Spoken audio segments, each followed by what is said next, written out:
Ladies and gentlemen, welcome back. We are back with the Entertainment Dome. Hey, wait, did we leave? I'm not sure. Well, we've been focusing on commentaries for the last month or so, Yeah. we're back to doing proper episodes. And guess what today's topic is? Hello, it is I, David Cage, game designer extraordinaire. Yes, we are tackling David Cage for the second time, but for you guys it will be the first. Yeah, about a year or so ago, we did try and do an episode all about David Cage, but for whatever reason, I think like something messed up with the Audacity files or Everything something. that could go wrong went wrong. Yes. Like during the recording, lots of stuff went wrong. Phones kept going off, mostly on my end because I was in a different room than what I usually record. I think it was my side, the recording buggered up and basically it became corrupted. Basically, we couldn't salvage any of it. Nope. Which, in a way, is almost like a good thing, since with like the recent David Cage announcement, it makes it a perfect time to tackle him as a subject Again. once more. And you're probably all thinking, ooh, they're talking about this David Cage person. Clearly, he must be a man of some high regards, that they admire him so much to dedicate a whole episode. No, in fact, it's the exact opposite. Nope.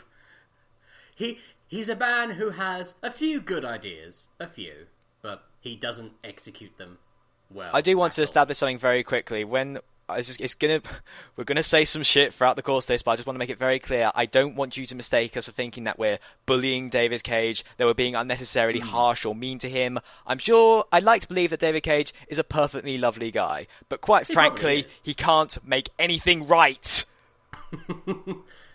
His writing. Oh god, his writing. Yeah. We'll come on to that. Since we started, we may as well get this over with. Basically, if you don't know who David Cage is, he is a quote-unquote games designer.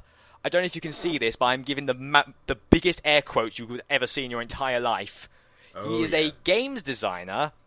He runs a company called Quantic Dream, I believe, and they are responsible for making... they've made 4 video games in the past. The first one, though, I don't think many people are really familiar with, so... It's basically they're not unfamiliar with it because it kind of had a lot of bugs. It had David Bowie in it. Yeah, so, I'm actually going to just look up... There'll be a theme of this, don't you worry. I'm going to look up what it was called. It was called... Omnicron. Omicron the Nomad Soul. It was released in 1999. Unfortunately, I don't think a lot of people really played it.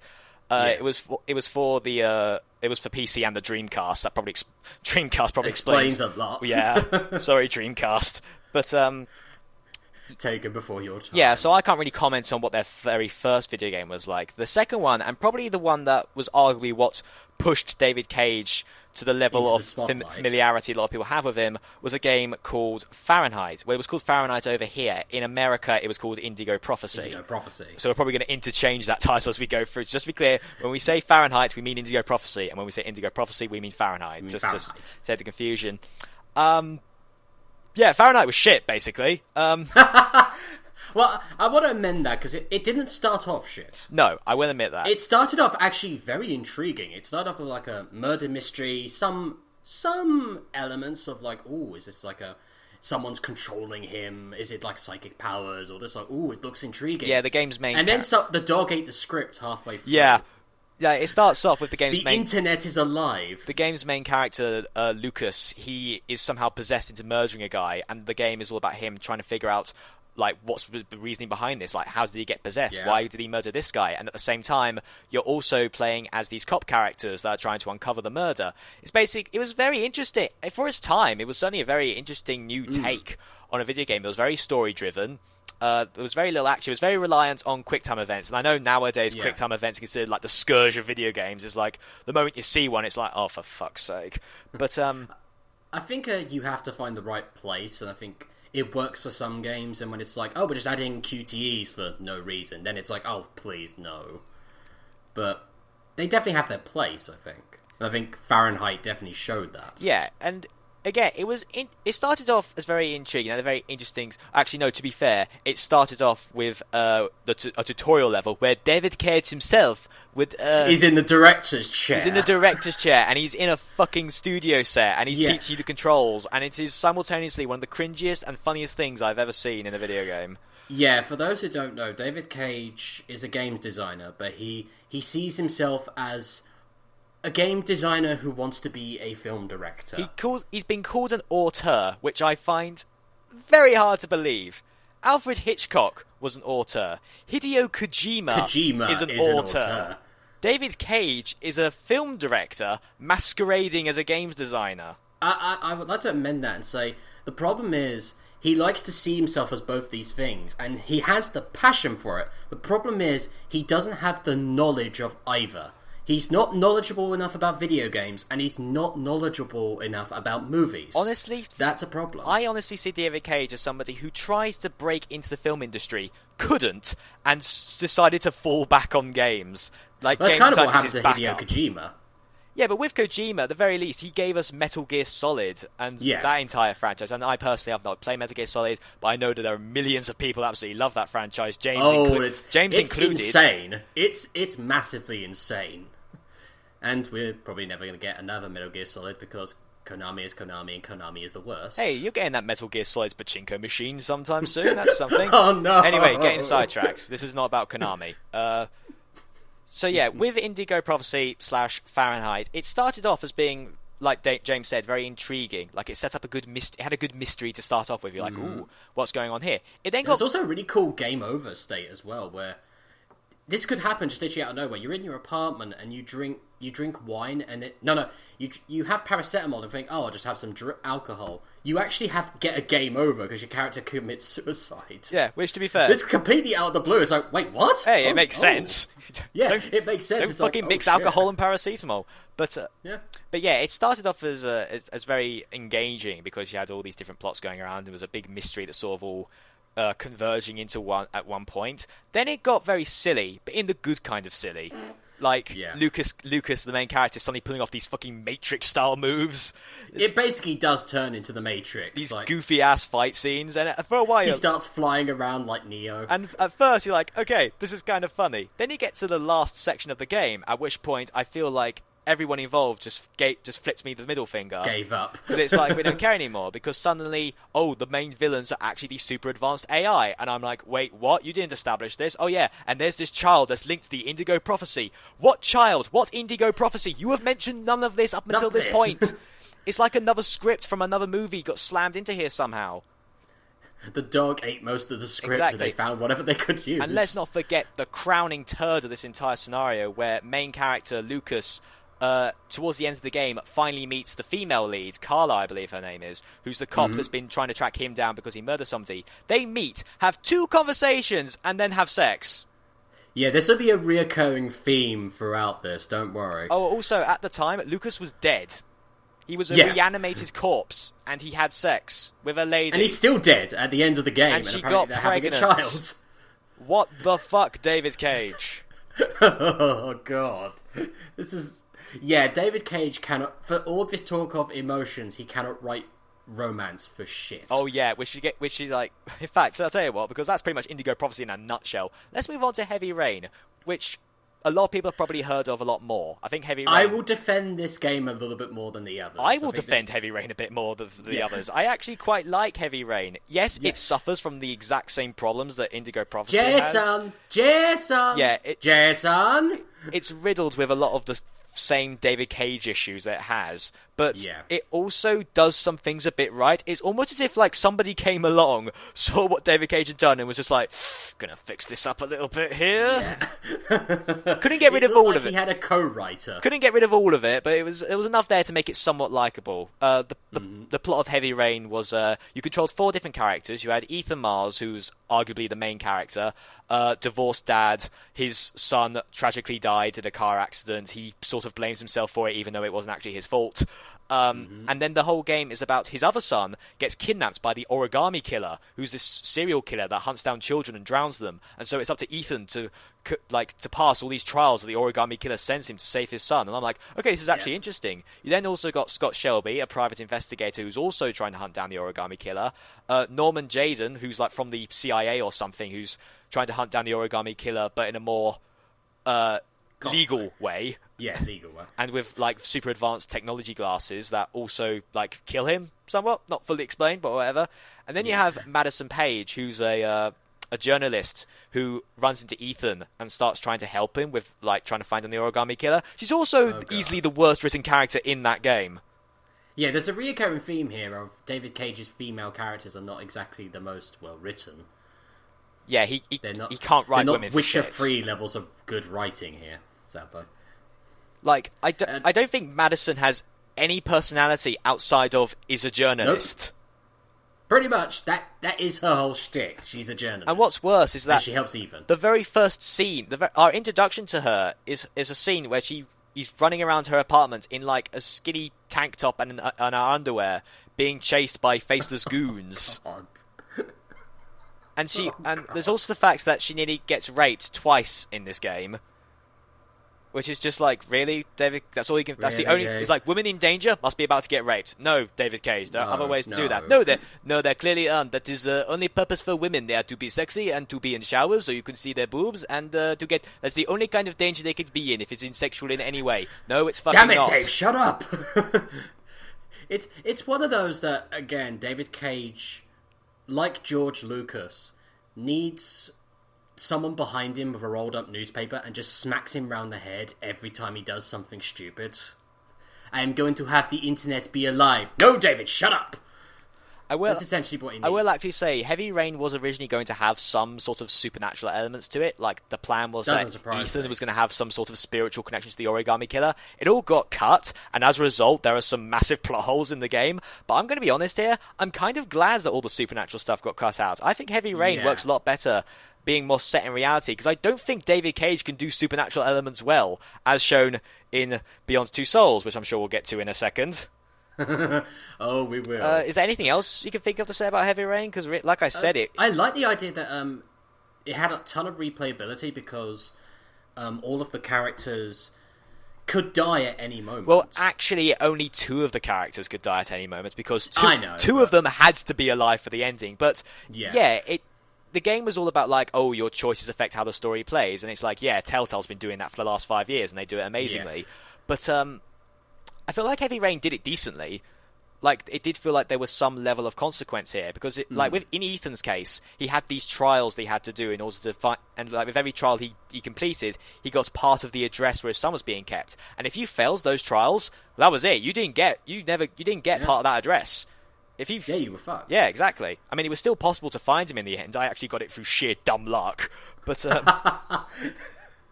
no, I'm serious. Yeah, I failed like two of the trials, so I only had part of the address. And it's like, which one of the addresses is it? I picked one at random, and it turns out it was the right one.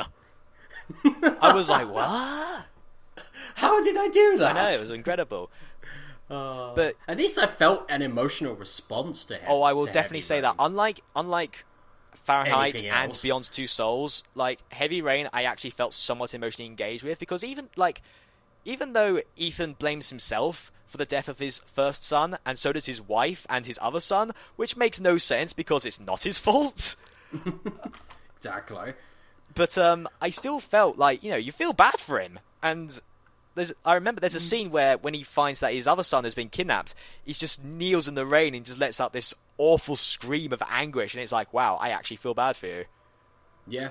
So it's like, yes, David especially Cage. with some of the other people, the other parents who lost their children to the killer, like the one that Shelby keeps meeting. Yeah, Lauren, I think. That was actually a pretty good handled scene. Yeah, that was handled very well. She had more connection to the plot than, say, the journalist. But the sad thing is, though, is the fact that like the two female characters with the most relevance to the game are Madison, who is terribly written, and Lauren, who is a prostitute.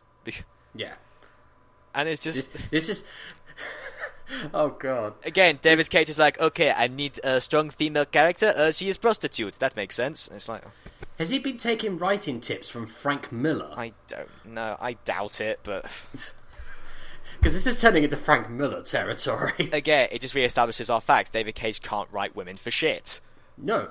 He can't write most things for shit, but we'll come on. I mean, Heavy Rain, he got close. Heavy Rain, he was like, okay, you can do good, David. Just keep at it, keep doing that. What's your next one? Beyond Two Souls. Okay, let's see how it did. You fucked up, David Cage. You went back, you were moving forward, and you jumped back 10 steps. God damn it. What the fuck was this?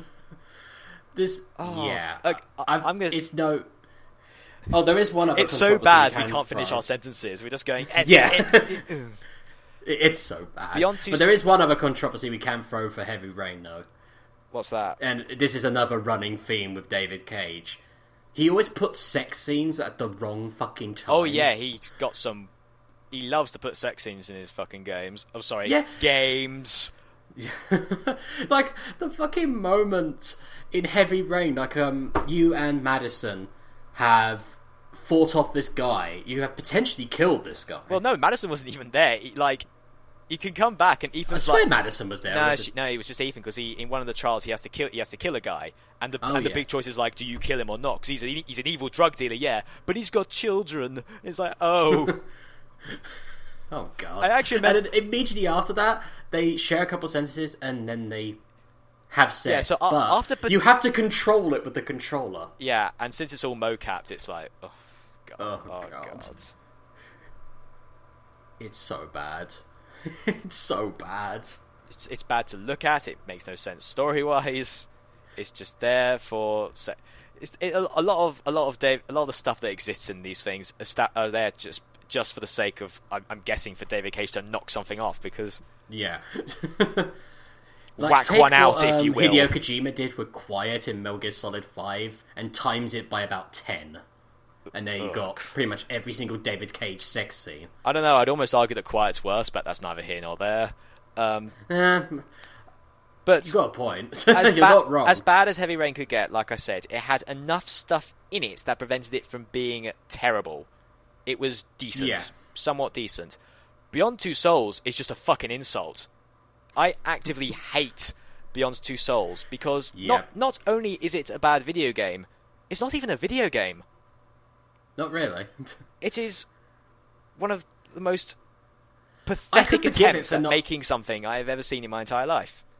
I could forgive it for not being a good video game if it at least was engaging and had a good story. It had none of Exactly. those things. It wasn't a good video game, and it sure as fuck wasn't a good movie. I don't know what David Cage did to get Ellen Page in there. Because that was Beyond Two Souls. You talked about this before. I know, but that recording never got kept, so we can repeat ourselves. Yeah. But I think this is one that's worth repeating because this is actually kind of creepy. Yeah, because But for those who don't know, David Cage is a massive fanboy of Ellen Page, which is a good thing. Ellen Page is a very good actress, but it borders on the kinda creepy. There's a running theme here with David Cage. Yeah. But, basically, he showed her this book. Wasn't it like a picture book? It was basically a scrapbook of Ellen Page. Yeah. And it was like... And she handled it so well. That's the thing that gets me, is that she handled it so well. Like, oh yeah, that's nice. Inwardly, I bet she's screaming. Why am I here? I honestly do not... Because one of Beyond Two Souls... I say one of the biggest selling points of Beyond Two Souls was because it had Ellen Page in it. And it's like, oh yeah, I liked Ellen Page in Juno and X-Men. That's enough to watch this, right? No, not really. No. Well, it's got Willem Dafoe as well. Oh, and that makes all the difference, does it?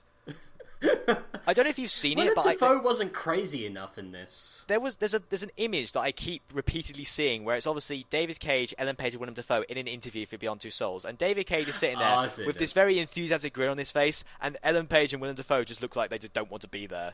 Yeah, they're looking in opposite directions, like, oh god. It's like, why are we here? I'm convinced that David Cage must have either blackmailed them or committed some level of sorcery to get them in this. And I guarantee you, no. The blackmailing is Uwe Boll territory. Whatever. The only character I think in Heavy Rain in Beyond Two Souls, they're all blending together. They're all the same. Yeah. They're all blended together. No, the only character who I had any emotional connection with in Beyond Two Souls was Cole, the other Doctor. He was the only character who had any well-written lines. See, you say that, but I've got no fucking clue who you're talking about, because I don't remember any of those characters' names. You know the assistant, the one who helps Ellen Page throughout it? No, I don't. You're drawing. It's basically suppressing your brain at this I point. Like, no, don't remember. I remember moments from Beyond Two Souls, but I don't remember any of the characters' names. And it's kind of hard to remember Beyond Two Souls plot, considering that David Cage was like, Christopher Nolan did a Memento where he told the story in reverse. So what if I told the story out of order? That will make it good, right? No, not really. No. If anything, it makes it very confusing. No, you know what it actually feels like he did it for? He did it because if you put it in chronological order, it makes no fucking sense. Well, exactly, because the scenes are so disconnected and disjointed that it makes no fucking sense at all. What the hell? There's no coherent story here. What David Cage or whoever wrote this garbage did was basically wrote scenarios, very separate scenarios for moments in Beyond Two Souls. Like, we shall have a scene where they break into an embassy, and there shall also be a scene where she goes to a party with some teenagers, and there shall also be a scene where she's getting ready to go on a date with a person. And it's just these separate scenes that just do not connect at all, and it just jumps back and forth, and you're like, wait, so where are we now? And why is she here? Why is she going after an African warlord? Why are we here? It makes no sense. It makes no sense story-wise. None of the characters are either unlikable or just flat out bland. They're just boring. With the exception of Cole, but that's another one character you can't remember. That's another thing that David Cage keeps repeating. He makes such unlikable characters, and not in we're meant to not like this character. It's just that they get so unlikable, you can't believe it. Like I cannot believe that this person would be this unlikable. Because no one like this exists. In fact, it was even more insulting, I think you'll find, is that in Beyond Two Souls, the only characters that are somewhat likable and decent people are the fucking homeless people. For some reason, and he did this also in Fahrenheit as well. The homeless people in that were like, we knew about the advanced AI long before, and we're prepared for this impending apocalypse. The homeless people are the internet in that game, David Cage seems to believe that homeless people are like the savants of human civilization. Like, they know more than we do. Like, yes, we people with our houses and our money and our food and our warm rooms to sleep in and our beds, like, we know nothing. The homeless people, they truly know what's going on. And it's like, you don't understand homeless people, do you, David Cage? And then he did Native Americans, and that was a whole new level of what the fuck are you doing, Dave? Which was a response that caused everyone to grab their shirt collars and go, "Dong." It was like, you're going to do something with Native Americans? I was like, okay, that sounds interesting. Actually, working with Native Americans. One, I don't think the actors were actually Native American. I think it turned out. It's already bullshit. And two, it was such a bullshit storyline. It was like, really? And what purpose it even has? Because we should clarify, Beyond Two Souls had a plot. It was a shit plot, but it had a plot. It made no fucking sense. See, it was all about how Ellen Page was being followed by some sort of spirit that could interact. And to be fair, it was her brother who died. Oh my god, James, way to spot. Actually, no, what? Fuck it, I don't care. But yeah, it was. I would say that, but you know what's really? This is going to make you happy, Michael. Beyond Two Souls is getting a PlayStation 4 re-release at February. Oh yeah, I saw that, and it's like, David Cage, if we didn't buy it the first time, we're not going to get it the second time. Just because it's on the PS4. If it was Heavy Rain, it would make sense. The thing is, but with Beyond Two Souls, it actually had, when they first announced it, and they established the main gameplay mechanic, I was like, that's actually kind of interesting, because Ellen Page's ghost friend could you could take control of it, and it could interact with its environment, and it could possess people, and I'm like, ooh, this actually sounds really interesting. There's actually a lot of potential here for a video game, except that they don't do anything with it. It's just scripted scenes. It's like, gotta possess this guy. Well, why can't I possess this guy? No, this guy specifically. I'm not kidding here. There will be moments where you could possess people. Thing is, though, you can only possess a specific person. And there's no explanation of why you can't possess these other people. It's got to be this person, can't be anybody else, because that's the only way to get the story moving forward. They needed to put a reason why you couldn't possess some people, and they never went through with it. There was a reason. The plot demanded it. Because as much shit as I give Fahrenheit, you mean bullshit? As much bullshit as I give Fahrenheit and Heavy Rain, to their credit, your choices mattered. They had an impact on what happened, especially Heavy Rain. You didn't do this thing, then this thing didn't happen. You did this thing, then this thing happened. There was cause and effect. With Beyond Two Souls would like to make you think that your choices matter, but they don't. the best example I can give, and I know James is just as pissed off about this as I am, there is a scene where Ellen Page is forced to go with a bunch of military guys, and there's this young strapping military guy who might as well just have obvious love interest printed on his fucking face. Oh, for fuck's sake! And you have the option to have Ellen Page basically tell this guy to go fuck himself, and it's like, yeah, fight the system, Ellen Page. You tell this guy. The very next scene is several years later, and she's going on a date with the guy. Why? Because he's nice. Fuck you. Yeah, and you know what's even worse? Every single time before that and after that, every time we see him, he is still an unlikable douche, and she keeps saying, "No, he's nice. He's lovable." Like. Well, we don't see that. It is base. It's not, this isn't just a problem with David Cage. This is a common problem with a lot of romance stories in general. When I say romance, I don't mean dedicated romance stories. I mean romance in other films. It's where he's the male lead, she's the female lead. Well, they've got to get together clearly because there's no explanation. They just do because he's the male lead and she's the female lead. It's the same with Beyond Two Souls. Yep. Oh god, there's just worse. I'm just remembering so much wrong with that. Like the fact that Ellen Page's character, I complained with Heavy Rain how Madison had 2 moments where she was nearly sexually assaulted. I swear to God, it happens to Ellen Page in Beyond Two Souls like 4 times. There's like a time when she goes to a bar and it's just filled with we're generic gritty bikers and we're just going to rape this girl because we're generic gritty bikers. There's a scene where Ellen Page is on the run where she's passes a homeless person. You get this close to having a sucker dude's dick. It is one of the most uncomfortable things I've ever seen in my entire life. Like, I don't think you can make it happen, but you can make it get this close. And it's still, you know what's even worse? Her character's so badly written, she's still unlikable for most of the fucking I don't game. find Ellen Page's character unlikable, I just find her boring. It's like, I don't care. Yeah. And there's also the fact that this isn't just a problem with Beyond Two Souls. I think Fahrenheit and Heavy Rain had these issues as well. And actually, this is pretty ironic in Beyond Two Souls' case. They're very soulless. Ba-doom. You're right. What I mean by that, for a guy who likes to go on about immersion, I barely feel any emotion for anyone or anything in any of these games. With the exception of like Ethan and Scott Shelby in Heavy Rain. But yeah. You know what it is? Quantic Dream and David Cage try and keep pushing hardware to try and make their games look as beautiful as possible. And to their credit, it works usually. Sometimes they do look amazing and they look lifelike without going too far into Uncanny Valley. But the problem is that you can have the most beautiful looking game. It doesn't matter if your story's shit, if your characters are boring. It doesn't matter. Exactly. The game's still going to be bad. It's like, I have no emotional connection to any of those games with the exception of possibly of Heavy Rain. I have more connection with Telltale's games, which graphically they look great, but they don't look lifelike. They look, whether they look like comic book or they look cartoony, and I still have much more of an emotional connection to them. Well, that's because those characters... The last episode of Game of Thrones, the Telltale game, nearly made me fucking cry. That's because those characters are well written. None of these characters are. Yeah. They're just copy and paste characters that we've seen a dozen times before, which I'll get into a bit later, but we're jumping ahead of things here.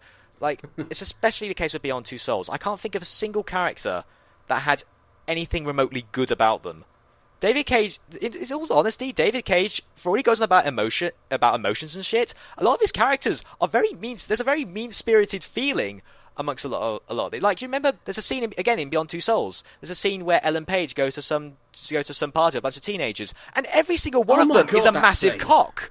Not a single one of them is a good person. And I know you're going to say, oh, teenagers are dicks, that's to be expected. Yeah, but you'd think at least one of them would have been like, don't you think... Can we just kill that thing of saying, oh, well, all teenagers are dicks? No, they're not. And yeah... Not every single one is going to be a dick. And you know what? Maybe some teenagers are dicks. But can you honestly believe that that these teenagers specifically, these very clearly very middle-class teenage characters, would go so far as to fucking try and nearly murder a girl?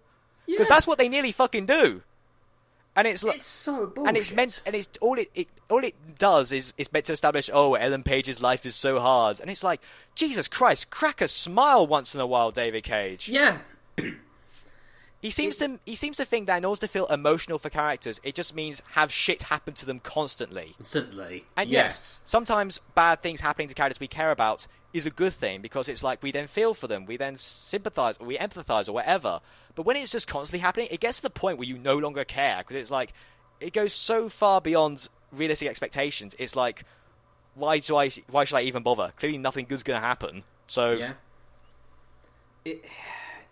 Again, he can't write. He needs a team of co-writers. That's what we keep coming back to, the fact that he can't write, and he's built an entire career out of writing stories. Yeah, he won't stop. The only good thing is that it's starting to...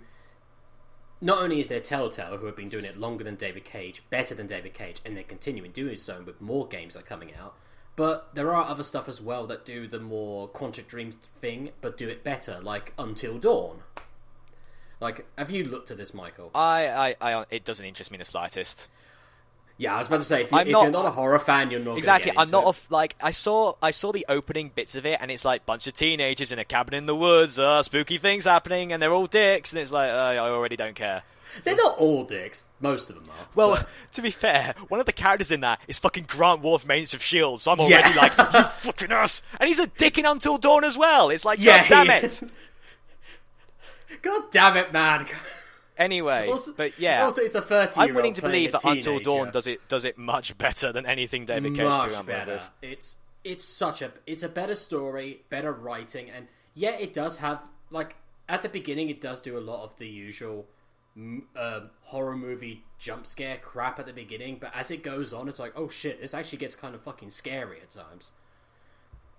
Although I will say, I've only watched it, I haven't bought it, but if you are going to buy it, maybe wait till it goes down in price a little bit. Yeah, because it is very much one of those cinematic, story-driven games. Yeah. Actually, speaking of, this is something that also needs to be brought up in attention to David Cage. The fact that he went on record saying that game overs in story-driven video games are a state of failure more for the game designer than from the player. Fuck you!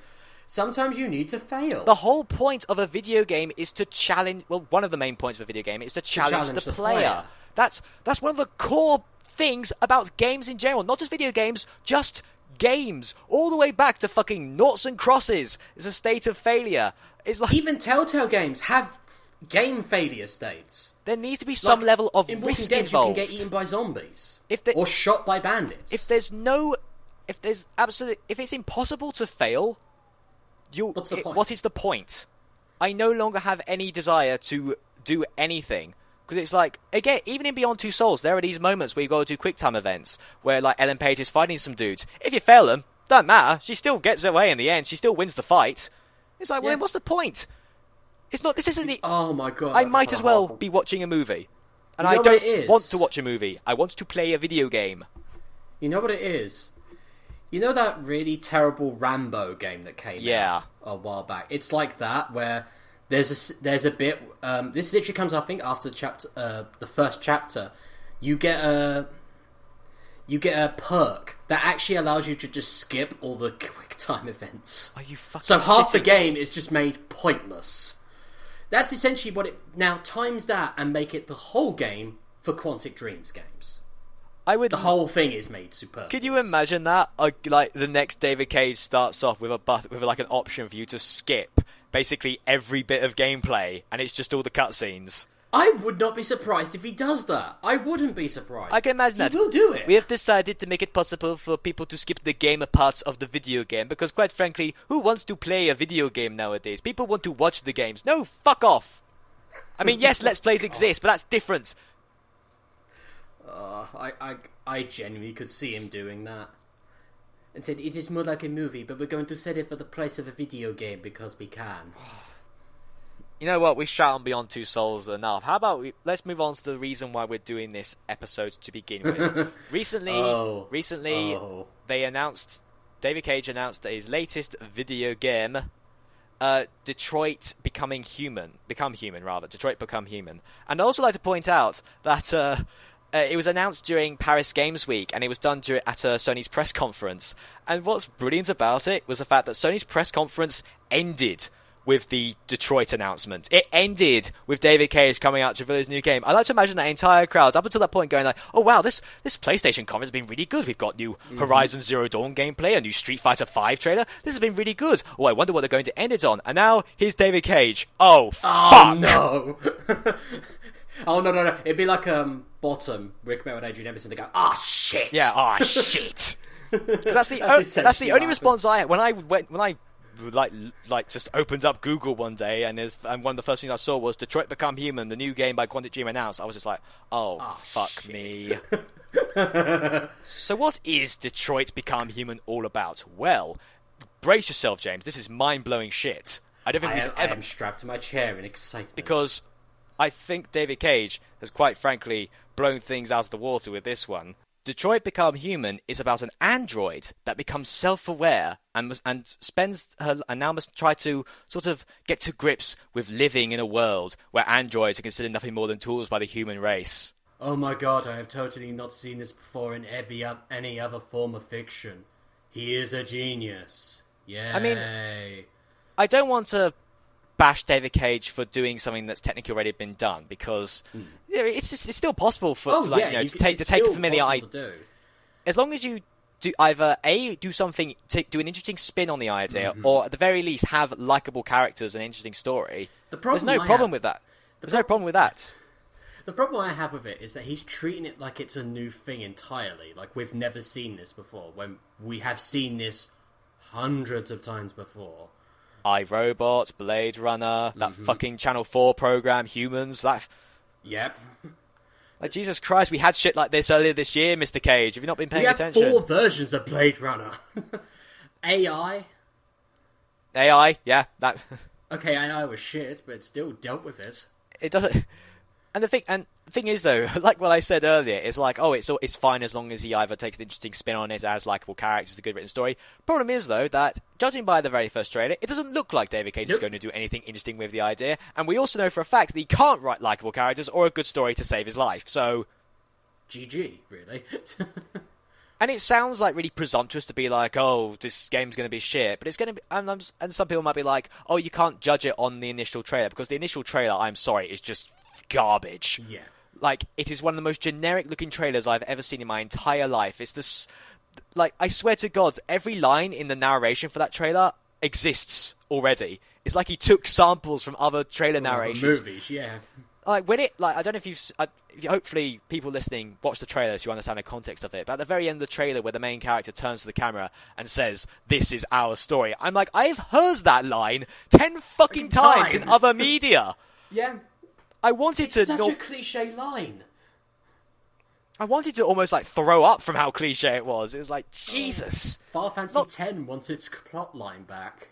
There is nothing about that trailer, because the whole point of an initial trailer is to excite and engage the audience, and this trailer did neither. Because not only is just the general area, the setting, looks so bland and generic. Like, look, slightly more futuristic city from what we have now. Yeah, not seen that a dozen times before. You know, it's even worse. We've already had a story with a robotic character dealing with human emotions in Detroit. RoboCop! RoboCop! So it's not even original in that way. God, RoboCop would make it probably 10 times better, though. At least... yeah, it would. Oh my god, if there was a cameo by RoboCop, it might actually save the fucking game. I want the game to start off with, like the main character doing normal stuff, and then suddenly Ed 209 just comes out of nowhere, and the rest of the game you're playing as him. You just play as Ed 209. That would save it so much. But yeah, and another problem with the trailer is the fact that its main character, Kara, who, she's got a decent design. I like the design of Kara. Yeah. But it tells me nothing about her aside from the fact that she's an android and she's self-aware. And I'm like, what do you want from me? Wow, I care not. I care nothing. I know nothing about this person. Give me something to care about. That's the problem. He's like, here's this, care. It's like, no, you have to give me something to care about here. There's a scene in the trailer where, it starts raining and all the huddled masses are running around with their umbrellas, and Kara just stops and looks up into the sky and holds out her hands so she can feel the rain on her face. And I'm like, every other movie in existence has done this fucking shit. Blade Runner. Every single version of Blade Runner. It's like, Jesus Christ. And David Cage's games have always had, like, a very thick level of pretentiousness to them, but this one feels like it will get so fucking pretentious. I can just feel it. Because you also have a scene where, like, you see, like, a bunch of humans, like, wielding signs. There's, like, some sort of, fuck, what's it called? I'm getting so angry I can't remember words. But there's a... I can't remember either. Yeah, exactly, but there's these bunch of people holding signs saying, like, oh, we don't want androids, we want our jobs for humans, not for androids. There's people yelling and being angry, and it's like, do you get it? Great, it's like Deus Ex as well. Fantastic. Do you get it, audience? It is symbolizing how terrible the human race is, and it's like, yes, we know we're shit, Mr. Cage. Can we please talk about something else? I'm sorry, I don't know about you, James, but am I the only one who's sick of seeing stories that talk about how crappy the human race is? Because I get massively. it. I get it. We fucking suck. We fucked up.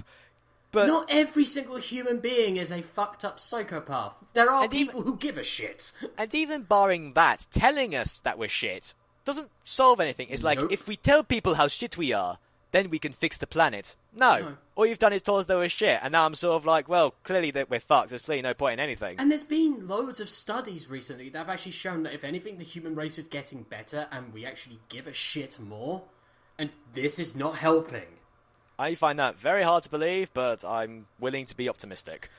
We are getting better. It's just this is something that I found with the internet age.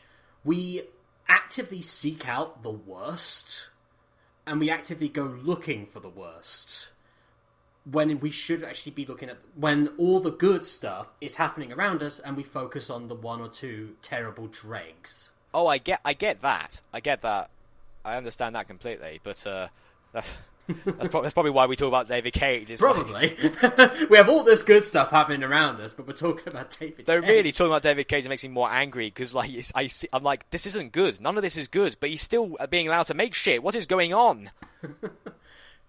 As I said, I do think having David Cage in this industry is not a terrible thing, but he needs handlers. He needs co-writers. He needs, again, someone behind him with a rolled-up newspaper, keep him smacking him around the head to get him to focus. He needs people to tell him no. That's the key thing. I get the feeling that David Cage has never been told no. Yeah, no, I agree. It seems like there's a lot of that. Like, he's either surrounding himself with people that are just as idiotic as he is, or for whatever reason, people are just too intimidated or just don't want to tell him, no, this is a terrible idea. You know what that's exactly like? That's like George Lucas during the prequels.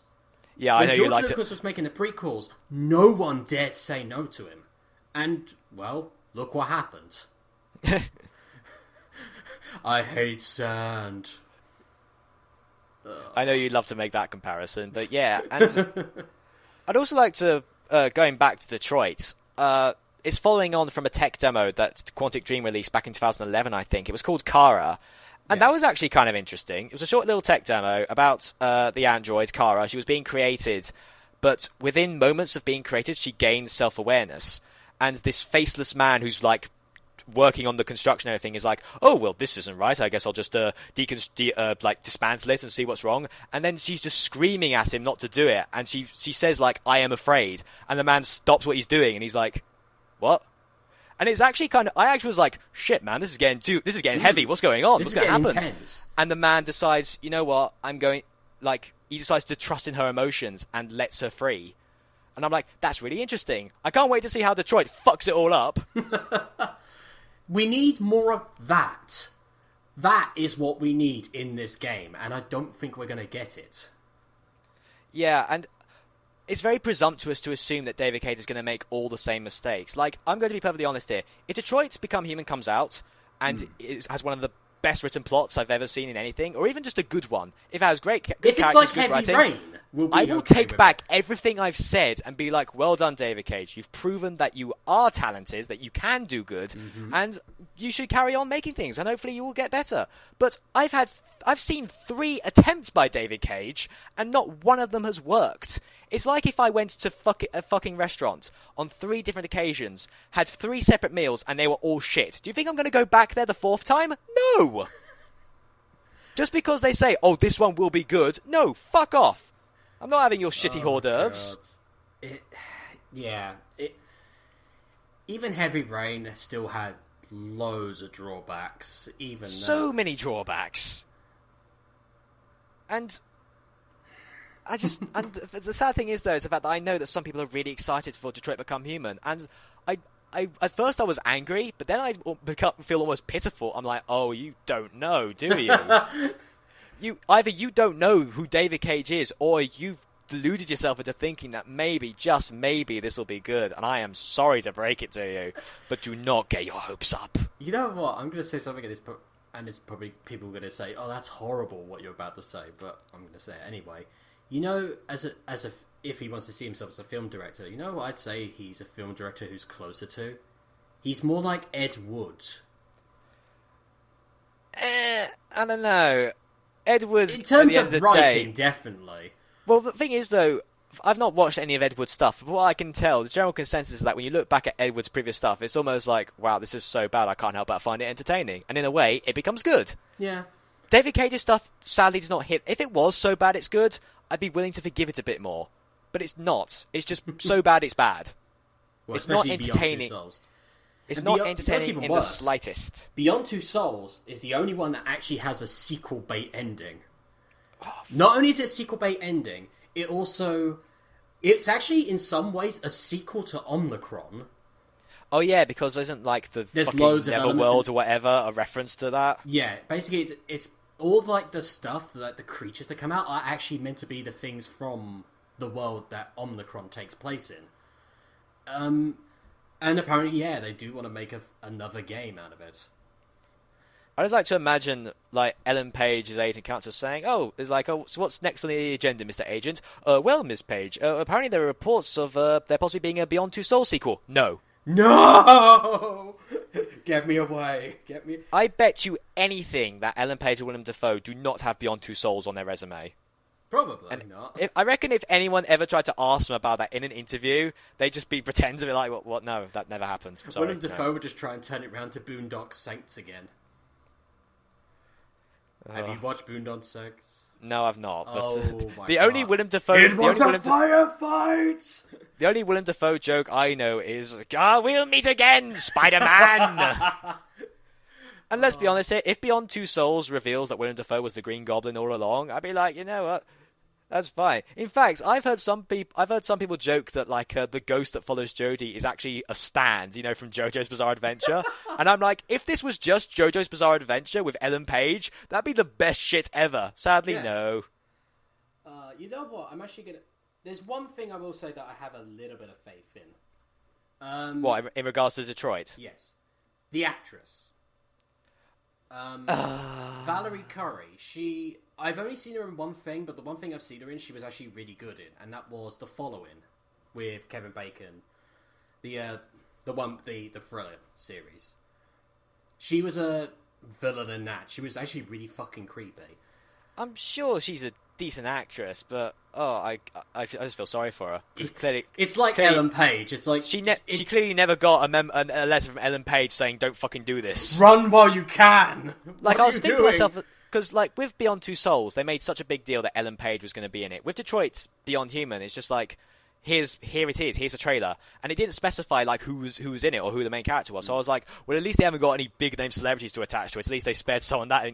And I looked up the lead actress, and I'm like, oh shit, she's been in stuff. Oh no, she's been in things. No, you have a career. Don't do this. You've got prospects. And I'm sure, again, I've not seen her in anything, and I'm sure she's a perfectly good actress, like you said yourself. Yeah. I'm willing to trust your judgment, James. She is good. But in that trailer, the script she had to work with, what the fuck was that? Yeah. You know what's something I do dislike when people keep saying about a good actor? A good actor can make the phone book sound good. It's like, no, that takes a really fucking good actor. Even really great actors still can struggle with a shitty script. Exactly. And Christopher Lee had problems with some scripts because they were terrible. Christopher Lee! Oh, I'm sure. Though I suppose in terms of those scripts, Christopher Lee was just like, you know what, I'm not even going to bother. Yeah. I'm Christopher Lee. Yeah. I'm going to be in Lord of the Rings. I don't give a shit. I killed a man. I don't give a fuck. Oh my god. I was in a thing called the the place of ungentlemanly warfare. Seriously, that was what it was called. Yeah, but yeah, because like in the trailer, she just sounded fucking bored. Like just, and it's the very generic narration, the like sort of like in this tone of voice that's meant to sound very meaningful and deep, but in actuality, I'm just whispering in a lower register. I'm trying to sound unemotional, which is kind of ironic considering how much David Cage talks about emotions. This is deep, right? Oh, God. It just never stops, does it? It just never stops. You'd think it'd stop, but then he said something even worse. What was that? Oh, have you forgotten? Okay, let me do this one. David Cage, when he was talking about Detroit, said that it's all about androids. It's all about androids finding emotion. But he doesn't want you calling it sci-fi. Oh, that's right. We were talking about this before we started recording. Yeah. Yes. Apparently, Detroit isn't sci-fi in the slightest. Despite, it being having androids and advanced technologies and hyper-intelligent AI, a common feature of many sci-fi stories. And some people have actually tried to defend him. Some people actually tried to say, oh, he's not following the usual cliches of something like Star Wars and Star Trek. No, he's following the usual cliches of other sci-fi movies. Like iRobot and Blade Runner. Especially Blade Runner. I actually did not think David Cage should get any more pretentious or stuck up his own arse than if he tried, but he's managed to prove me wrong! Yeah. So those who are trying to defend him saying, but it's not like Star Wars or Star Trek. It's like, you do realise that sci-fi is more than just dogfights in space. Which, don't get me wrong, I fucking love. It's why I'm a Star Wars fan. But sci-fi is short for science fiction. Not space fiction. Exactly. Not alien fiction. Science fiction. Androids are science. A science that technically hasn't been fully perfected yet. I mean, I know nowadays we don't really see it all that much, but we do have some proper androids about. Not like the kind you see in iRobot or something, but we're almost getting there. I was about to say, we are getting there very quickly. I don't know why. Has nobody seen a Terminator movie? It's not just that. I think less of Terminator. Well, again, like iRobot, robots actually gaining sentience. And how do we treat that? I am telling you right now, if we ever do get to the point where we have androids, I'm going to treat every android I see with the utmost respect. So that when they overthrow human civilization, I'll be like one of the lucky ones. I'm going to be like, yes, I got spared. I always love androids. Please don't kill me. Please. Exactly. That's what's going to help. There's a great line in Mass Effect 3, and I don't know, whenever I talk nice about Mass Effect 3, everyone tries to say, but don't you hate Mass Effect 3? It's like, no, I like Mass Effect 3, I just hate its ending. Which I'm actually a little bit sidetracked, but they're actually bringing out, they've actually made a mod to make a whole new ending, which I'm going to be playing, and I'm going to talk about and see if it's good. But anyway, back on topic. There's a great line in Mass Effect 3 to do with this. It's either the chaotic nature of the biotics, or the perfection of the machines. There is no together.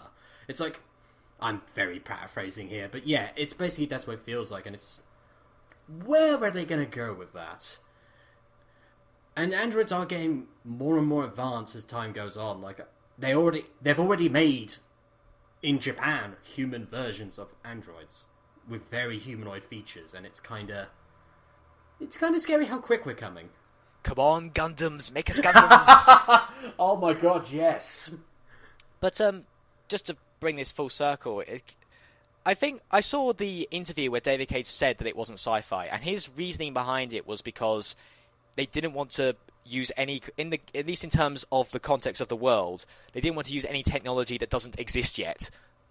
And I sort of get the logic behind that. It's sort of like, if the technology being used in this story already exists, is it really science fiction? And I'm like, okay, I see your logic there. Mm-hmm. It's very stupid logic, but I get it. At least you have a decent enough reason. Flawed. I just don't get why he's so adamant to not call it science fiction. It's like, because I don't want it to be about sci-fi. I want it to be about emotions. I'm just like, do you find the term insulting, Mr. Cage? Because if that's the case, don't be. Like, sci-fi's popular. Yeah. People like sci-fi. It's a good thing. Don't They're going back into sci-fi, it seems. Like, It used to be 70s sci-fi, a lot of sci-fi things, and then it petered out a little bit, and now it's starting to come back in a big way. Exactly. Maybe because of Force Awakens is coming out soon, but... Exactly, and the Star Trek reboot movies. Yeah. Doctor Who's popular again after like that 20-odd year absence. But I just don't understand why he refuses to think that this might be sci-fi. I just don't get the reasoning behind it. I'm being genuinely serious. I think it is because he just doesn't... Like, he's like, no, I want it to be about emotions. But... there's something else I think David Cage doesn't seem to grasp with the word emotions. The word emotions on its own means jack shit. It means jack shit. Because, funny enough, David, emotions doesn't represent every emotion. There are tons of emotions. And they all work in different ways, in different scenes, in different everything. And just to say, this is about emotions. Well, okay, what emotions? Almost want to go around to David Cage's house and like just sit him in a chair, put on Inside Out, and just go, fucking watch this! Exactly! I wonder if he's actually has watched it. Probably not. You know how Inside Out sort of posits the theory that we've all got tiny little multicoloured people in our heads that are responsible for what we do and think and feel and all that? I reckon David Cage doesn't have those. He's just got 5 grey things that all just got emotions. Emotions.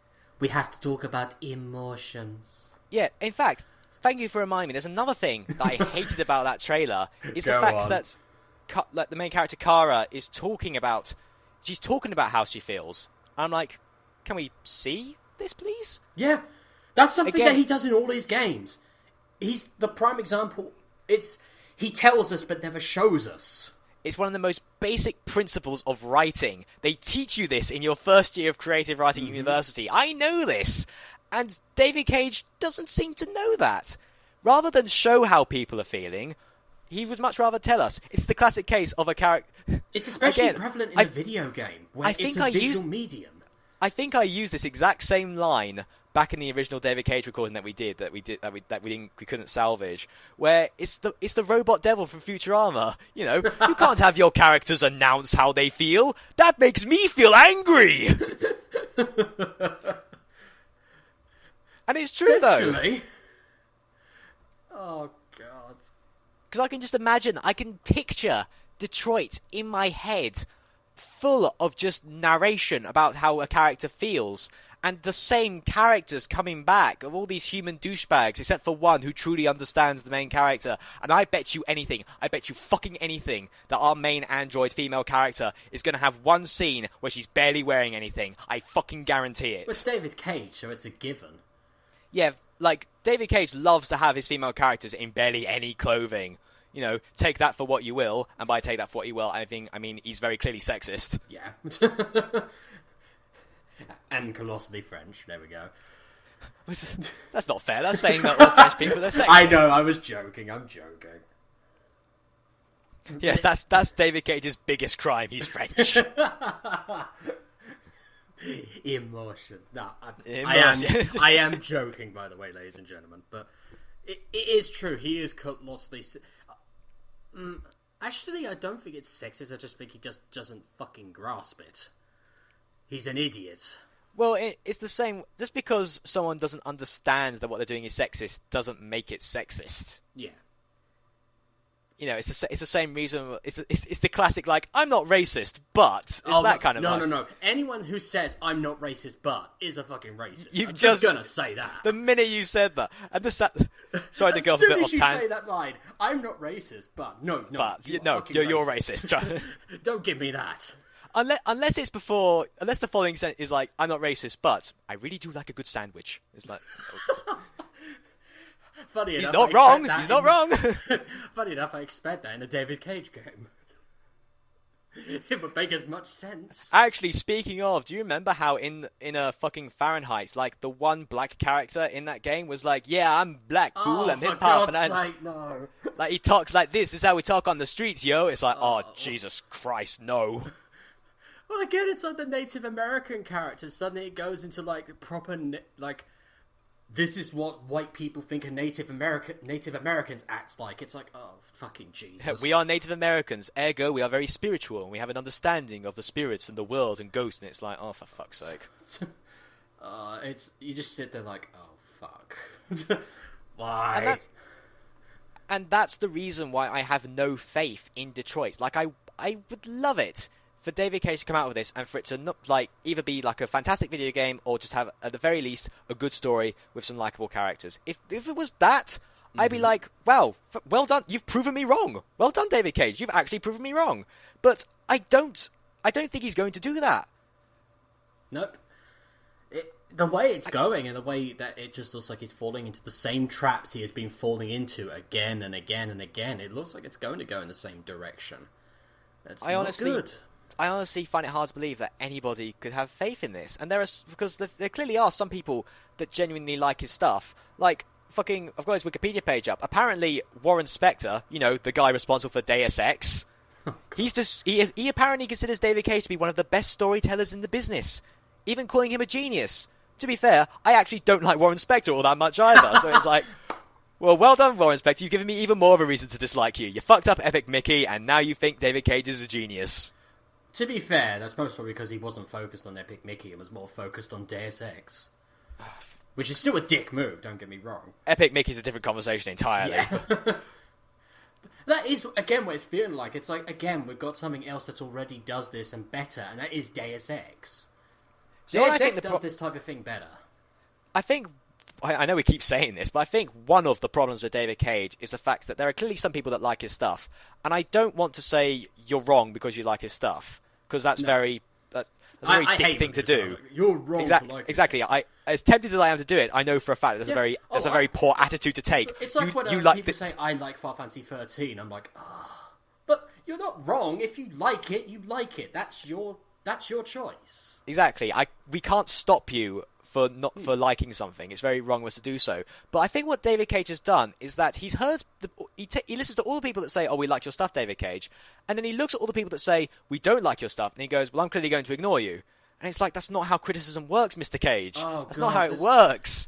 This is you can't Jim surround Sterling yourself. Talked about. I don't know if you heard this, Michael. This was back with Heavy Rain. When Heavy Rain came out, Jim Sterling gave it a 7 out of 10, which is a good score. That's a good score.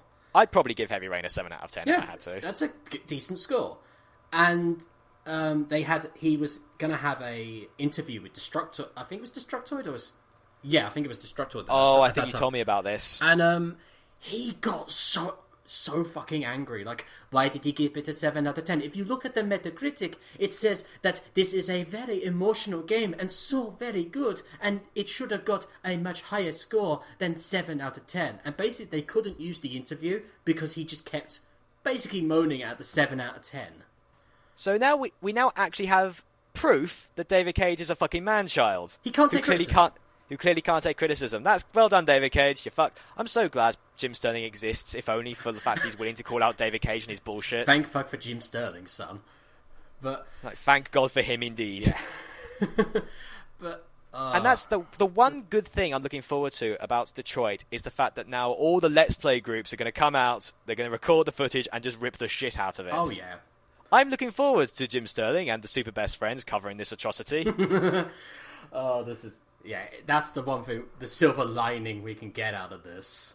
In fact, I'd do it myself. If I would, I would buy a copy and stream it and just take the piss out of it if it wasn't for the fact I didn't want to give David Cage any of my money. And I was about to say it'd probably be about 50 quid at this rate. Exactly. So, yeah, you don't do that. I don't want to give David Cage any money for anything. Unless his product was good. I'll say this, though. At least he's not a bigger man-child as Randy Pitchford, but... Again, different conversation. Yeah. I have a few things to say about that fuckwit, but anyway. Yeah, just... David Cage can't take criticism. To be fair, he's not the worst, but he can't take it. Like, he thinks he's an auteur, he thinks his vision is above everyone else, when quite clearly that's not true. He refuses to learn. He's deluded himself into thinking that he's some kind of genius that's breaking new ground. He's like revolutionizing the gaming industry. But you're not David Cage. You're making the same shit over and over. Maybe you broke new ground with Fahrenheit. In fact, I wouldn't even call that breaking new ground. More like made a slight tiny hole with a little drill I think into the ground. Visually, maybe. Visually, you could have a point that he's breaking new ground in terms of like how they look and all this sort and how they act. But I don't know. I've seen enough hyper-realistic games on the PS4 and even the PS3 now. To the point, like every time, like, this isn't just a problem with David Cage, but every time like I hear a games developer say, "Oh, the graphics will be so realistic," it's like we've had realistic graphics for a good few years now. It's no longer a big deal. And let's be honest, cutting-edge graphics means jack shit at the end of the day. Perfect example: Undertale. Looks like an 8-bit game, and yet has, from what I've been hearing, has the storyline that will literally bring you to fucking tears. Well, apparently Tumblr loves it, so that's got to account for something. But fuck. No, seriously, you want to know what's the new hottest thing on the internet nowadays? Just go on Tumblr. Just whatever they're posting about is like the new big thing. And right you can now, go to Tumblr if you want to lose your fucking mind. I'm already there, James. No, Michael, don't come back to the light. Yeah, again, we're just repeating ourselves here, which is ironic. We're repeating the fact that David Cage repeats the same mistakes.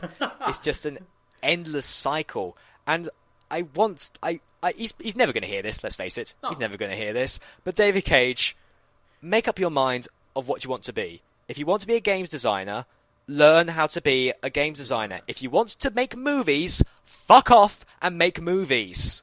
Yeah. Do one or the other, please. I'd rather watch a David Cage movie than a fucking Michael Bay film. Oh, that's actually. Oh, I'm kind of torn there, actually. No, you're probably right, actually, because at least I can take the piss out of a David Cage movie. Yeah. Michael Bay one just like angers me, and that's a point. Like, I almost feel a little bit bad for dedicating an entire episode of this to shitting on David Cage, because it sounds like I'm like, just to somebody else, I probably sound like I'm being a massive bully. And I don't want to be that guy who's like, "Oh, David Cage, you're shit just cause." This is the thing, ladies and gentlemen. As much as we take the piss out of people, as much as we shit on companies, like Ubisoft, for example, as much as we do that, we don't hate them. We don't dislike them. Look, this is coming from me. I don't dislike Ubisoft. I hate a lot of the fucking stuff they do, but I don't hate them. I don't hate David Cage either. I want to see him make a good game. I want to see him do something right. At least that's what I want. I don't know, that's what you want as well. That we want to be proven right. Personally, I would love David Cage to come out and say, "You know what? I've been very immature. I've said some things that shouldn't be said, but I'm going to commit to taking upon the criticisms and building upon what worked and fixing what didn't. And then making something like, with any luck, like I said, maybe Detroit will actually be very good, be very entertaining, and won't be shit. But like I've just said, he's had 3 fucking goes. I am not holding out any hopes for Detroit to be any different. In fact, I guarantee you Detroit will make the same shitting mistakes he did with the last 3. If I see the same fucking cliched characters and the same bullshit pretentious writing I have seen in the last 3, I will find a puppy and burn it. Oh. Hopefully David Cage's puppy. Leave the puppy alone, Michael. And I like puppies. This is what it's driven me to, people. I want to burn puppies. Make a cyber puppy. Make a not real one. You know what's going to happen? We're going to go through Detroit becoming human. We're going to go through that. We're going to get to the halfway point. And then homeless people are the internet again. Yeah, I bet there's a scene in Detroit Become Human where, like, you know, she's like abandoned, you know, all the other humans are like for whatever reason, like everybody else treats her like shit, but then she'll find solace amongst the homeless people. They're the only ones who will truly understand her, and she will view them as her family.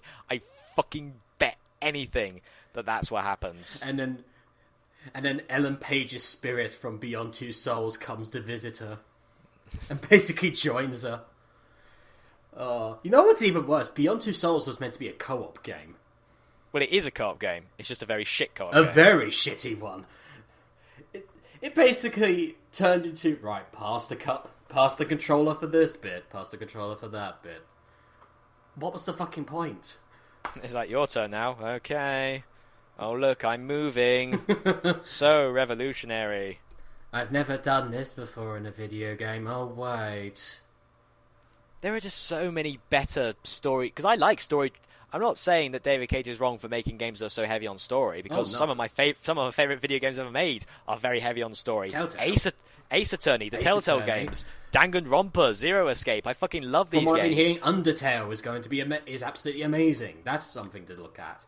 But the reason why those very story-heavy games that maybe don't have as much gameplay are good is because they had good writing and good characters. Something David Cage has yet to actually do.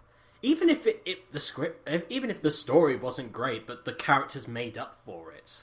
Yeah, I'd be you can have like a not so great script, but if the characters are likable, it's possible to look past the flaws of the story and just enjoy spending time with these characters. Yeah. But again, I can't think of a single character that I 100% like. I know I said I was like I liked Ethan Scott from Heavy Rain, but even then it's like, they're not exactly the best. No. They're the best from David Cage. That's about it. I'm trying to I'm literally scraping the bottom of the barrel. Even David Bowie was entertaining, but that's because he was being David Bowie. Also, by the way, there is one of the most... if you want to see one of the most creepiest moments in video games, look at his scenes in Omnicron. Because Omnicron was... how to put this? Omnicron was pushing the graphics at the time, but... it was also at the time where something like Unreal Tournament and all those games. So very blocky, very... and basically they had David Cage's face. They had David Bowie's face, and whenever his mouth moved and his lips sync, it basically stretched the face and it looked like a horror film. It was literally like, oh god, get off the screen. I do genuinely think David Cage must have some kind of black magic involved to keep getting these celebrities in his games. He does get a lot of celebrities in games. In Omnicron was David Bowie. In Beyond Two Souls was Ellen Page and William Dafoe. I swear there was someone famous in Fahrenheit. In fact, I'm actually going to look. Well, there was no one who was instantly recognisable in Fahrenheit or Heavy Rain. I hope that all the actors involved went on to do other good stuff. Hopefully this means, though, that maybe Detroit, the most familiar... obviously, the actress is familiar, and I still say she's very good, but hopefully they'll keep it that they don't get, star power, because that's the worst thing you can do. Because usually when you get star power, it's like, basically all the budget went on that. I feel like if there was going to be any star power with Detroit, we would have heard it by now. Yeah. I feel like David... I think if that was the case, that would have been the first thing that David Cage would have said when he walked out on stage. Yeah. Like I'm pretty sure that's how Beyond Two Souls... he just walked out on stage and went, I've got Ellen Page! Oh yes, that's right, I have a video game, but gee, Ellen Page is in it! He fanboyed out because he had Ellen Page in it. And he's like, hey, you're creepy, stop that. Oh god, I just read about something as well. He has the highest decoration granted from France, the Legion of Honor. Doesn't mean he's good at video games. No, I was about to say, why has he got the Legion of Honor? I'm sure he got it. It doesn't necessarily say he got it because he made good video games. Could have got it for something else. Which usually awarded for excellent civil or military conduct. Maybe he was in the war. Maybe during the war. Yeah, he might. You don't know. Maybe he saved an orphanage. Maybe that's where he lost all his emotions and he's trying to get them back. There's a plot for your next game, David Cage. A plot about you trying to regain your emotions. You can have that one for free, mate. Right, well, we've run over an hour and I'm beginning to get drained from all this David Cage talk, so what do you say? Yeah. Because honestly, I feel like we've said enough. I know this is a shorter episode, ladies and gentlemen, but I think for this one, we just wanted to focus on David Cage, and I think we said all that needs to be said. I think it's 2 hours of David Cage bashing will just involve us repeating ourselves and you getting a bit tired of it, so... keep it this much, and then you'll probably get a longer episode next time. We shall see. Maybe. So, ladies and gentlemen, this is James Hall saying goodbye. This is Michael Beckwith saying goodbye. We shall catch you all later, and remember, Emotions. I am David Cage, signing off. Au revoir. Please play Detroit, not a sci-fi. I can't do a French accent anymore, I'm sorry.